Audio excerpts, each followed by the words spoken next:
Hello friends, అందరికీ నమస్కారం. Welcome back to our channel. ఈరోజు మన ఛానల్లో ఎంతో రుచికరమైన మునక్కాయ కర్రీ చాలా ఈజీగా టేస్టీగా ఎలా చేసుకోవాలో చూడబోతున్నాం. ఇంకా లేట్ ఎందుకు, ప్రాసెస్లోకి వెళ్ళిపోద్దామా. ముందుగా స్టవ్ ఆన్ చేసి ఒక ప్యాన్ పెట్టుకుని అందులో కర్రీకి సరిపడంత తగినంత ఆయిల్ పోసుకుందాం. ఆయిల్ కొంచెం హీట్ అయ్యాక ఇందులో మొదటిగా కొద్దిగా ఆవాలు వేసుకోవాలి. ఆవాలు చిటపట్లు అన్నప్పుడు మనం కట్ చేసి పెట్టుకున్న ఉల్లిపాయల ముక్కలు ఇందులో వేసుకోవాలి. ఇవి వేగుతున్నప్పుడు ఇక్కడ వీడియోలో చూపించినట్లు కొన్ని వెల్లుల్లిపాయలు పొట్టు తీయకుండానే రోట్లో వేసి కచ్చాపచ్చాగా దంచుకుంటున్నాను.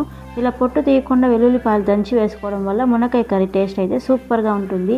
ఇప్పుడు ఇలా దంచుకున్న వెల్లుల్లిపాయలు ఆనియన్స్ కాస్త ఫ్రై అయ్యాక ఇందులో వేసి బాగా ఫ్రై చేసుకోవాలి. మీరు కనుక మన ఛానల్ని ఫస్ట్ టైం చూసినట్లయితే ప్లీజ్ ఇప్పుడే కింద ఉన్న సబ్స్క్రైబ్ బటన్ని క్లిక్ చేసి పక్కనే ఉన్న బెల్ ఐకాన్ని యాక్టివ్ చేసుకోండి. దీనివల్ల నేను పెట్టే ప్రతి యూనిక్ రెసిపీ మీకు నోటిఫికేషన్ ద్వారా వస్తుంది. ఇవి కాస్త వేగాక ఇందులోనే మంచి ఫ్లేవర్ కోసం కొద్దిగా ఫ్రెష్ కరివేపాకు అయితే యాడ్ చేసుకున్నాను. కరివేపాకు వేసి ఒకసారి కలిపాక కట్ చేసి పెట్టుకున్న టమాటో ముక్కలు కూడా ఇందులో వేసుకోవాలి. టమాటో ముక్కలు కొంచెం సాఫ్ట్ అయ్యేంత వరకు బాగా ఫ్రై చేసుకోవాలి. టమాటా కాస్త మగ్గిన తర్వాత ఇప్పుడు ఇందులో మనం కట్ చేసి పెట్టుకున్న మునక్కాయ ముక్కలను వేసుకోవాలి.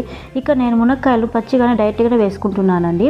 ఇలా టమాటా ముక్కలతో పాటే మునక్కాయలతో కూడా ఆయిల్ బాగా ఫ్రై చేసి ఉడికిస్తే కర్రీ టేస్ట్ చాలా అద్భుతంగా ఉంటుంది. ఇందులో మునక్కాయలు త్వరగా మగ్గడం కోసం లైట్గా కొద్దిగా సాల్ట్ అయితే యాడ్ చేసుకున్నాను.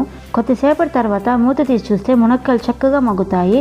ఇప్పుడు ఇందులో కర్రీకి సరిపడినంత కారం పొడి, అలాగే ఒక స్పూన్ ధనియాల పొడి యాడ్ చేశాను. తర్వాత చిటికెడు పసుపు కూడా యాడ్ చేశాను. ఇవన్నీ వేసి ఆ మసాలాలు పచ్చివాసన పోయేంత వరకు 1 నిమిషం పాటు బాగా కలుపుకోవాలి. మసాలాలు వేగాక ఇందులో కొద్దిగా చింతపండు గుజ్జు నీళ్లు పోసుకోవాలి. చింతపండు నీళ్లు పోసాక ఆ పులుపు పచ్చివాసన పోయేంత వరకు మళ్ళీ మూత పెట్టి ఉడికించుకోవాలి.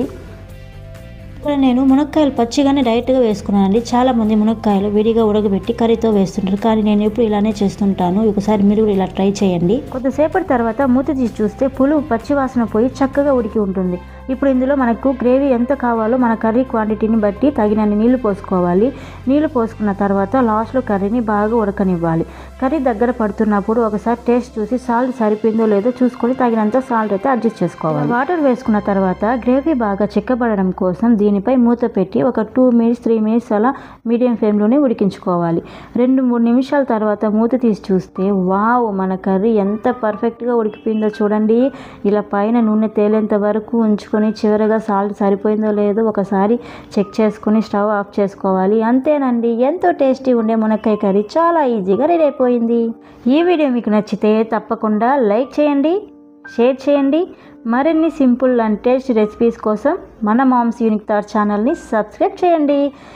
సబ్స్క్రైబ్ చేయడం మాత్రం మర్చిపోకండి. Thank you for watching. Bye.